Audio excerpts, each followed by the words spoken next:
Hello, welcome back. I'm Statman Dave, and today we're going to be taking a look at 3 players to replace Pierre-Emerick Aubameyang at Arsenal. Remember, if you've got a question you want answering, get in the comments below with the hashtag AskDave. But make sure to subscribe if you are new, like that goddamn video, and turn the little notification bell on right now. Anyway, let's get this party started.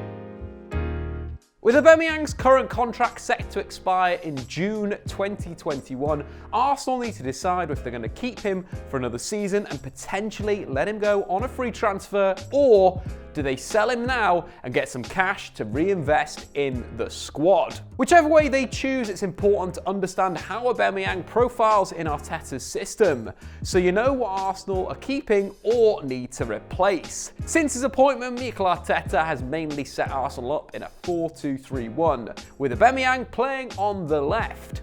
Outside of the final third, Arsenal are quite structured, building in a wide 4-2-3-1, with both wingers looking to make runs in behind from wide positions. But in the final third is when Arsenal's shape transitions, with Aubameyang and Ozil moving centrally, and Saka and Pepe holding the width, with Hector Bellerin moving inside, resembling a 2-3-5 shape. Whilst this is the general setup, there's some positional rotation, mainly between the front 3, Pepe and Bellerin. But mainly from left to right, Saka's the winger, Aubameyang the inside forward, Lacazette as the central striker, Ozil as the link, and Pepe as an inverted winger. Arteta's system is a bit more vertical tiki-taka than something that you'd expect from, say, Pep Guardiola, with Arsenal retaining possession until a lane opens up to get the front 3 the ball, where they can use layoffs and combination play to get in behind. So with the basics of Arteta's system outlined, let's take a look at Aubameyang's role. Playing as an inside forward on the left, Aubameyang's more of a goal scorer than creator, with the Gabon forward failing to provide an assist in the 10 games under Arteta, and creating just 6 chances in 8 Premier League games under the Spaniard. From this position, when Arsenal are building, he looks to make direct runs in behind to catch out high lines, or in the final third, he either looks to come off the line looking for a ball into feet, but more frequently he sits in between the centre-back and full-back as Arsenal's main threat in behind. So why is Arteta using his main goal threat out wide? There are some significant advantages to playing a striker like Aubameyang out wide. Due to the nature of modern football, the majority of systems feature only one forward, so your striker is working up against 2 defenders. However, out wide, your wingers are isolated in 1v1 situations. The modern game also requires more attacking and technical fullbacks, so playing a goal scorer out wide not only gives your danger man a 1v1, but it's up against a player that's less versed in defending. There are 2 main ways a wide striker can dominate these situations. The first is they can dominate using their attacking movement to get on the end of through balls. Because fullbacks are more attacking, they're either poor at tracking runs or are caught out of position entirely, giving the advantage to the wide striker. Aubameyang dominates these situations not only because of his fantastic movement, but because he's exceedingly fast, often making double movements to full defenders to create a yard of space for himself. Something we saw for his first goal against Everton. David Luiz in possession in his own half, steps out of defence, and Aubameyang shapes to make a run inside in front of the defender, taking the defender's attention away. But then he checks and makes a run on his blind side, spinning Sidibe before racing away and finishing calmly. What makes Aubameyang such a world-class forward is his appreciation and anticipation. Under Arteta, Arsenal have already developed a number of set patterns that they look to get Aubameyang through on goal. The first example of this came against Crystal Palace. Again, libero David Luiz in possession, this time on halfway. He plays it through to Ozil, lays it off to Lacazette, who wiggles it through for Aubameyang again to finish. An excellent goal, but the space is opened up by both the striker and the inside right coming off the line, creating that space in behind for Aubameyang to exploit with an intelligent third-man run, patiently holding his run to keep himself onside.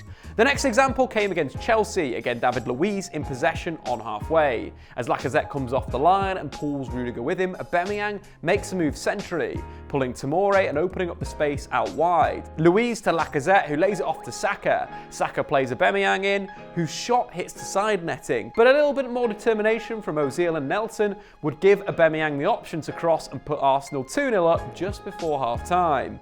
But the second way a wide striker can dominate against an attacking fullback is when the ball is wide.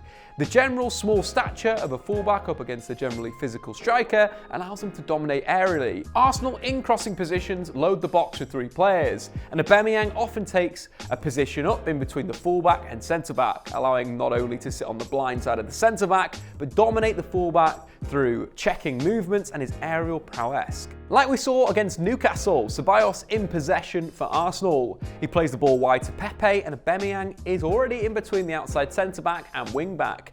As Pepe shapes the cross, Aubameyang has given himself a little bit of space to burst and attack Pepe's cross, putting Arsenal 1-0 up using his intelligence and physicality superbly. And it's something we've seen time and time again in such a short spell under Arteta. But what really highlights Aubameyang's importance to Arsenal is his goal-scoring ability. Since signing for the club, only Mohamed Salah has scored more Premier League goals than the Arsenal man. And in that time, he's actually scored 35% of Arsenal's Premier League goals, which is staggering. So should Arsenal sell him? In short, absolutely not. Arsenal should be offering him a better deal than Mesut Ozil has at the club. He's so important to the way that Arteta has set up the Gunners. But more poor management from Arsenal's hierarchy could see them lose another star player on the cheap. And this can't be to another Premier League rival. So if I were Arsenal and Aubameyang didn't want to sign that new deal, I'd be cashing in right now. Not only to get that money to reinvest, but to be in control of where he plays next season. So what do Arsenal do without him, and what should Arteta do to move the club forward? The first option is to trust the youth and play Gabriel Martinelli on the left-hand side. Martinelli, not only the best young attacking player at the club, but he's backed it up with goals and assists, being directly involved in a goal in the Premier League and Europa League every 135 minutes this season. Arsenal could then use the cash to replace Mesut Ozil with Nabil Fekir and solve 2 long-term issues in one. The arrival of Fekir could see Arsenal finally get the best out of Lacazette, with the Frenchman not really reaching his potential in North London. Though, in Lyon, in the 2 seasons that Fekir and Lacazette both played over 2,000 minutes, the pair were directly involved in 99 Ligue 1 goals. Fekir came so close to joining Jurgen Klopp's Liverpool in 2018, but the move fell through after the Reds wanted to negotiate a lower price after discovering a weakness in an ACL injury during his medical. Lyon rejected this and he moved to Real Betis a year later. However though, Fekir is very much still an absolute baller, putting in man-of-the-match performances for Real Betis against both Barcelona and Real Madrid this season. The only question is whether he could be relied upon for an entire season after his reconstructed knee. So the second option is making a double swoop for Sassuolo pair Jeremy Boga and of course Hamid Junior Traore, the latter who has been heavily linked to the Gunners recently. Using Aubameyang's funds to move for this pair would again solve a lot of Arsenal's problems, directly replacing the Gabonese striker and getting a box-to-box midfielder for the future who showcased some excellent off-the-ball movement, something that's missing from Arsenal's midfield.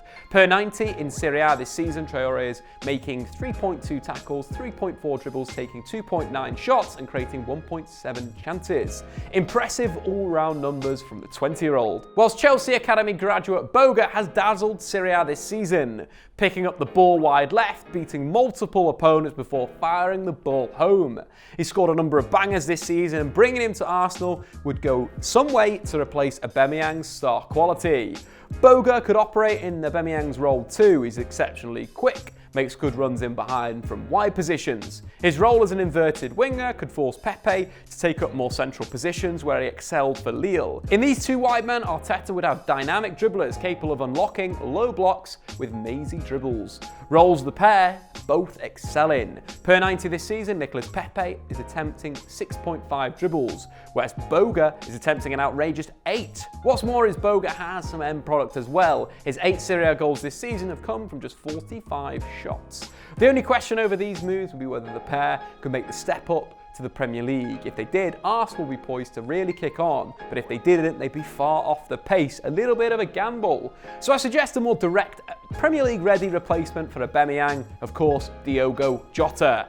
Granted, the Wolves man wouldn't come cheap, but he's got excellent goal-scoring instincts and his movement is the closest to Aubameyang's that we mentioned before. Jota's scored 32 goals in English football, but has excelled in Europe, scoring back-to-back hat-tricks this season in the Europa League. What's special about Jota is those instincts.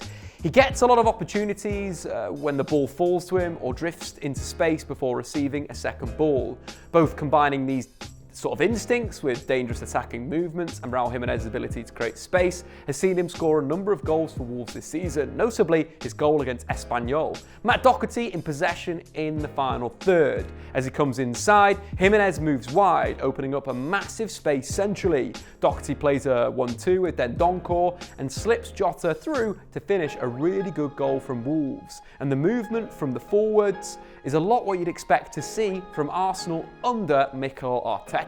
Diogo Jota isn't quite the finished article and still needs to improve, but if he can work on his composure in the box, he'll become a really, really top player. His XG per 90 is 0.52, a number comparable to Sadio Mane and better actually than Aubameyang's. What XG tends to represent is a forward's ability to get himself into good goal-scoring positions, and a consistently good XG correlates with a good goal scorer. But there are recommendations for Arteta's Arsenal, but now it's time for Ask Dave, the part of the video where I answer one of the questions from the comments. This question comes from Lewis Holman, who asks, Big Dave obviously knows I play a bit of Football Manager, that's of course my name. With so many teams playing a 4-3-3, what's the best formation to deal with it? Hashtag Ask Dave.